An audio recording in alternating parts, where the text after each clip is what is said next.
Hello, I'm Ashton Birdie, and you're probably in a cult. Today, I decided to take it a step further. We're pissing off the entire banking institution. Because why not? Now a brief lesson on the Federal Reserve System.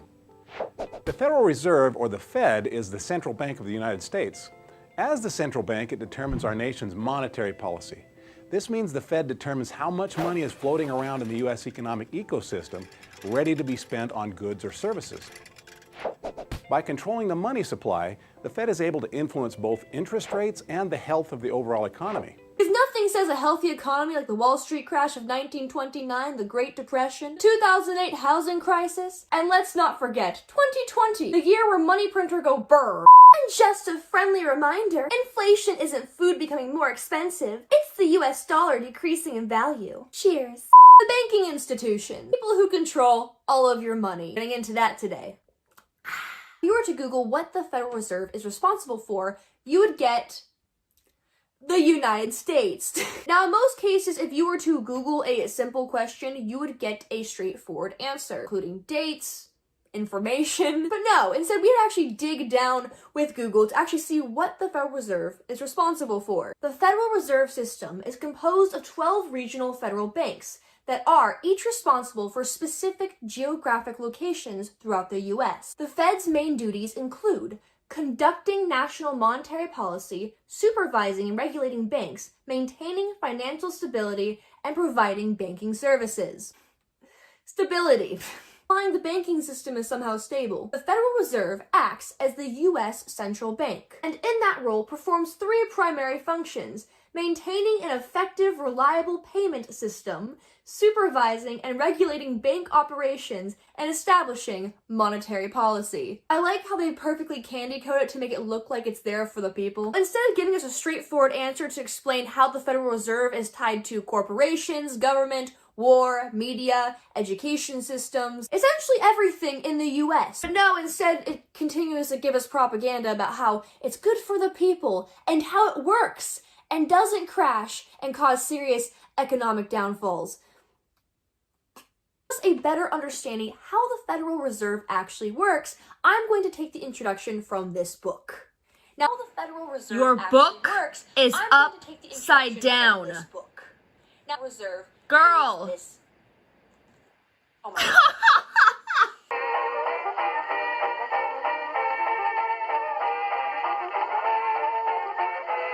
Introduction. The following exchange was published in the British humor magazine Punch on April 3rd, 1957. It is reprinted here as an appropriate introduction and as a mental exercise to limber the mind for the material contained in this book. What are banks for? To make money. For the customers? For the banks. Why doesn't bank advertising mention this? It would not be in good taste, but it is mentioned by implication in references to reserves of 249 million, or thereabouts. That is the money they have made. Out of the customers? I suppose so. They also mention assets of 500 million and thereabouts.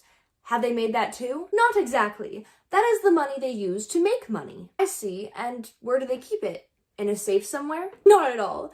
They lend it to customers. And they haven't got it? No. Then how is it assets? They maintain that. That would be if they got it back. But they must have money in a safe somewhere. Yes, usually 500 million or thereabouts. This is called liabilities. But if they've got it, how can they be liable for it? Because it isn't theirs. And why do they have it? It has to be lent to the customers. Wait a minute.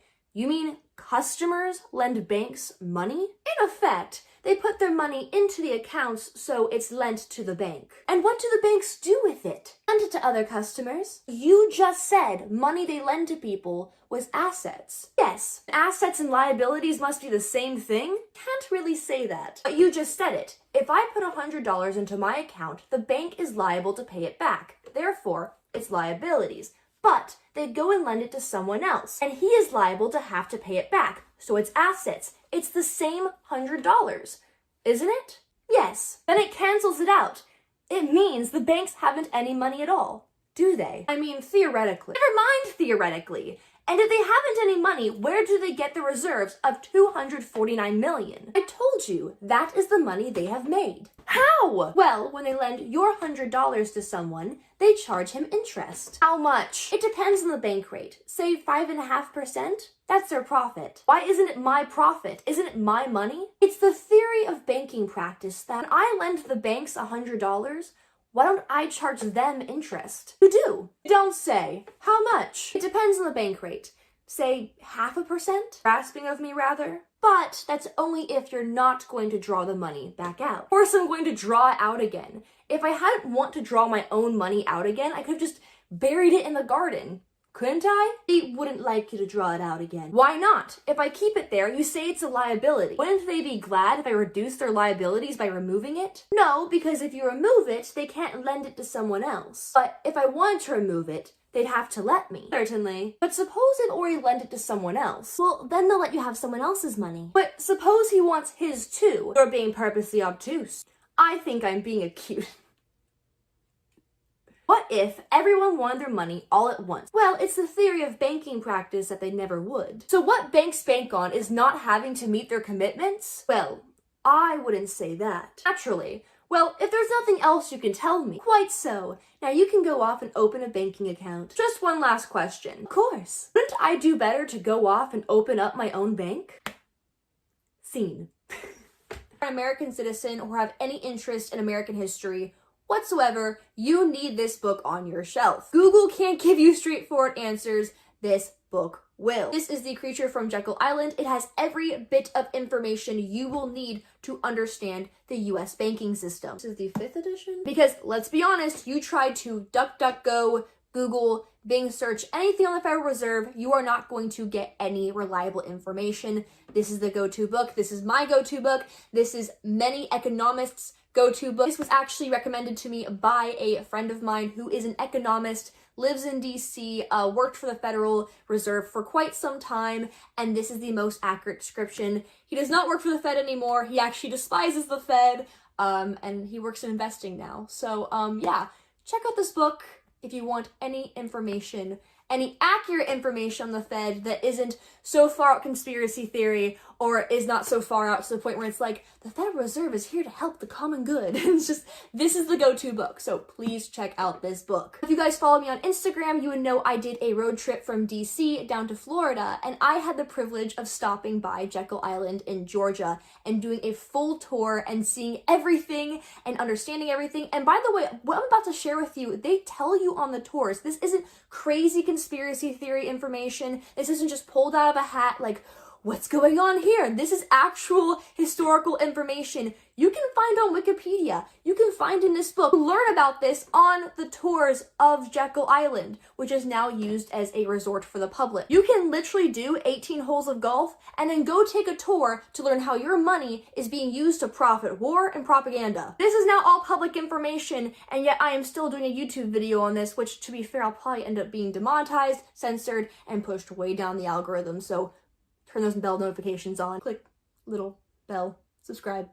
Yeah. Hit that bell icon, because trust me, this information is going to be pushed into the dark corners of the internet. Because even when you Google Jekyll Island and the Federal Reserve, the Wikipedia page for Jekyll Island is like pushed way down, and that's Wikipedia, so you can tell just how much the banks don't want you to really study this information and learn exactly how they are founded and what they do. As I said before, these banks are tied to the media, they are tied to the school systems, they are tied to real estate, they are tied to corporations, to the government, to war. And you would think something that is so involved with government affairs, political affairs, public affairs, you would think that this is a public resource. But it's not. In fact, the federal banking system is 100% run as a private entity. Your money and your assets are essentially being controlled by a corporation. While the Board of Governors is an independent government agency, Federal Reserve banks are set up like private corporations. Member banks hold stock in the Federal Reserve banks and earn dividends. The people and organization that controls the entirety of money in America are not a public resource. In fact, they are a business. In fact, you might be surprised to know the public wasn't even involved in the establishment of the Federal Reserve to begin with. And that, my friends, is what leads us into the history of Jekyll Island. The Federal Reserve is actually not the first centralized banking system in the US. It is actually the third, followed by the first Bank of the United States from 1791 to 1811, and the Second Bank of the United States from 1817 to 1836. Now, both banks issued currency, made commercial loans, accepted deposits, both acted as fiscal agencies for the US Treasury. Now, President Andrew Jackson actually vetoed the legislation to renew the Second Bank of the United States, and this actually started a free banking period. Quote Andrew Jackson, "Every monopoly and all exclusive privileges are granted at the expense of the public, which ought to receive a fair equivalent.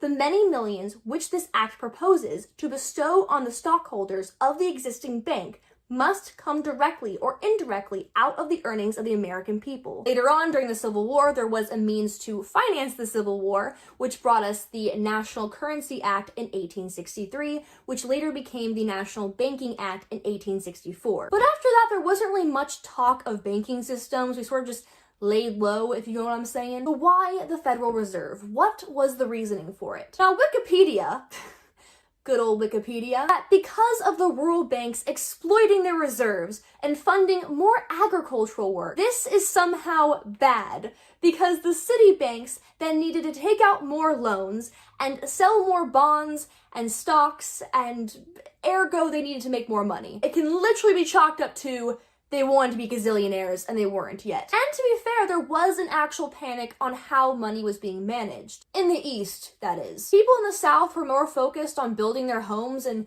the West was actually doing quite well economically. You know, disease was still an issue, but economically, they're great. The Industrial Revolution was basically blowing up across the East Coast, and there was no way to manage it. Everything was moving way too fast. And when things are more fast-paced than ever, that means the economy is going to be a whole lot different. Ergo, meaning the banks want to make more money off of it. So I'm going to give you a historical rundown, a half shout, if you will, in the best Valley Girl style I possibly can, because I am not about to sit here and read off an article and read off a Wikipedia page, because that's just boring.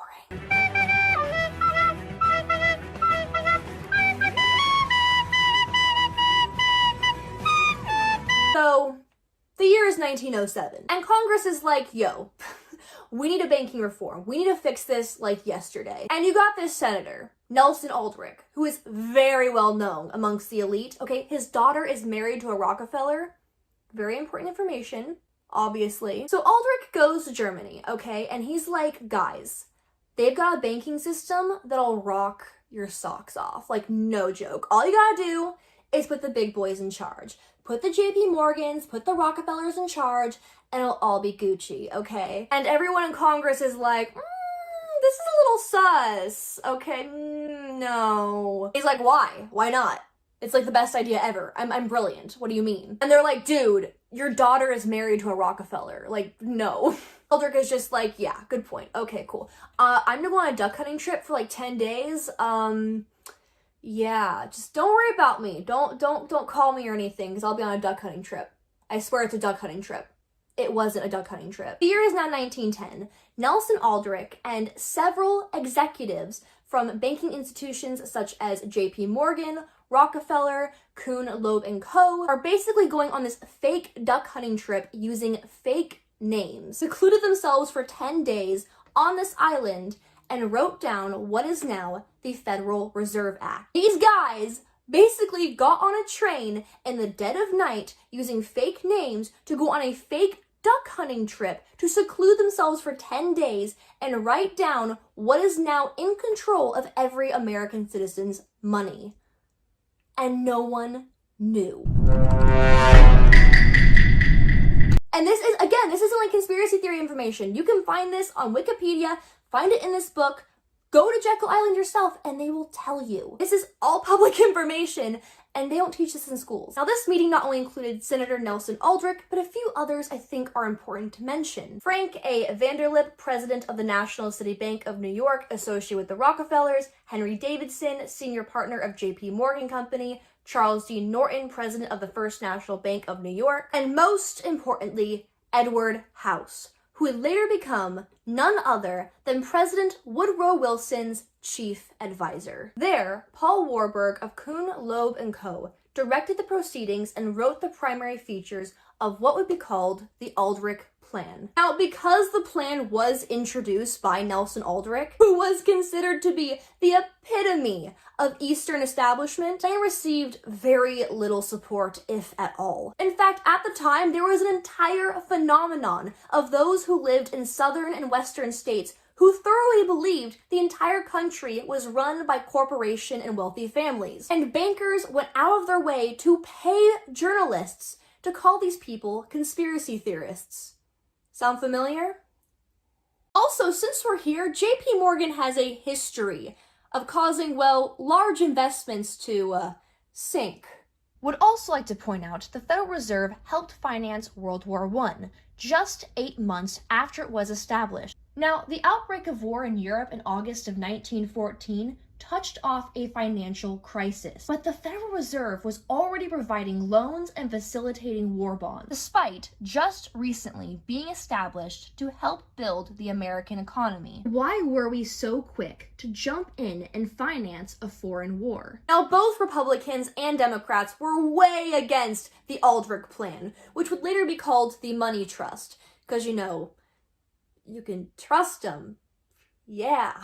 But of course, guess who becomes president in 1912? Remember our good friend Edward House, who was there at Jekyll Island in 1910 and helped write up the Aldrich Plan, which later became the Money Trust, which later becomes the Federal Reserve Act? Turns out he's buddy-buddies with the president. As I said before, becomes his chief advisor. Now President Wilson, okay, he's president. He's like, guys, we gotta do it. This banking idea, it's banging. Congress is just like, I don't know, man, it's pretty sketchy. And literally everyone else in America is like, please, for the love of God, do not do this. No, God, no.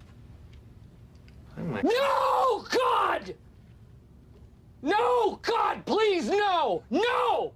No! No!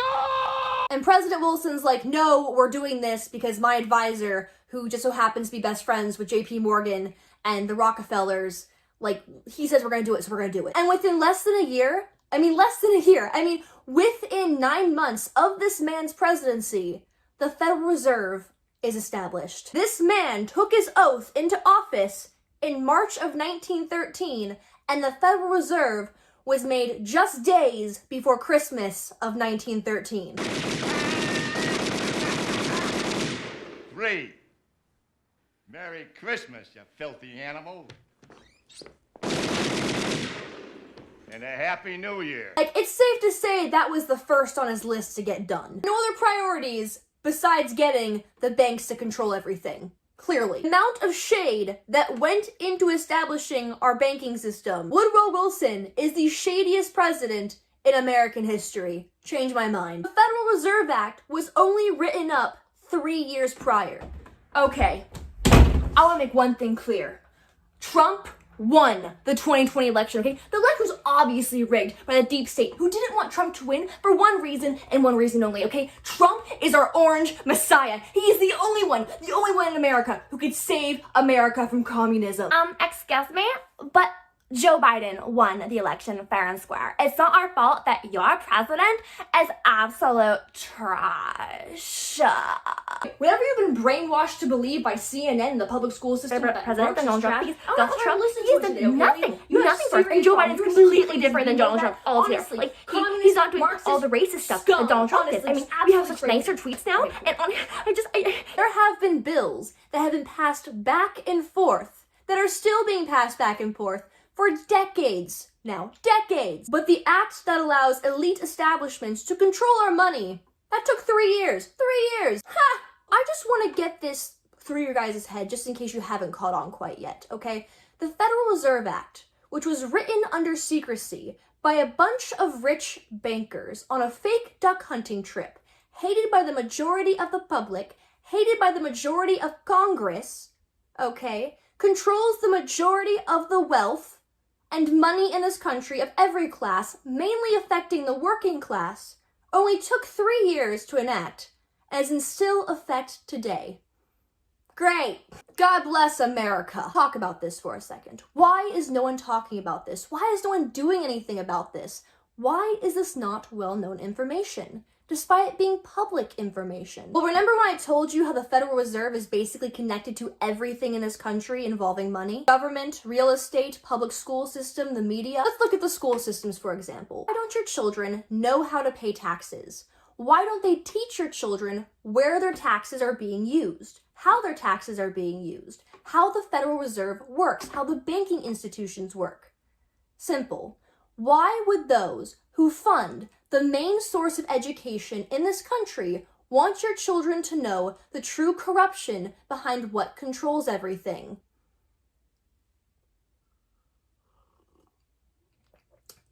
Why would the main source of funding in the media want the media telling the public where money is coming and going, involving wars, involving corrupt politicians, involving propaganda? Those who control the money control the information. In fact, I would not be surprised if this video was completely demonetized, censored, and pushed down in the algorithm. Which, as a reminder, please subscribe, like this video, and click that little bell icon down below. There have been very few times in modern history, and my lifetime specifically, I have witnessed people come together and rally against the big banking institutions. I think the most recent time I can think of when people actually came together and rallied against the banking institutions and forgot about party politics, forgot about all the nonsense, and really focused on a common evil is Occupy Wall Street. When you see the footage for Occupy Wall Street, you don't see people waving flags for a certain political party or a certain political candidate. You see people coming together, recognizing a common evil